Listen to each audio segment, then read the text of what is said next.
So that's 3 smallmouth today. Got this little homie. Let's put him back in the water. Make it big for me.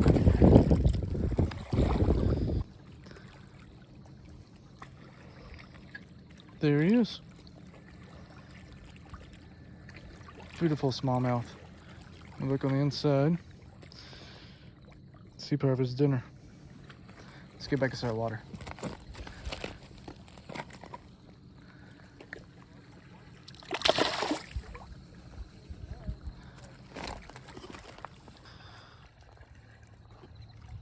That is a beautiful fish. Beautiful guy.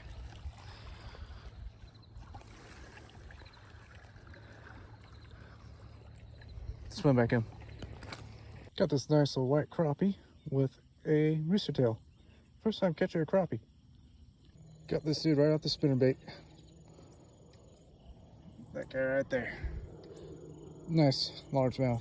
Fish number 1, largemouth bass on that rooster tail. All I'm doing is just slow and steady.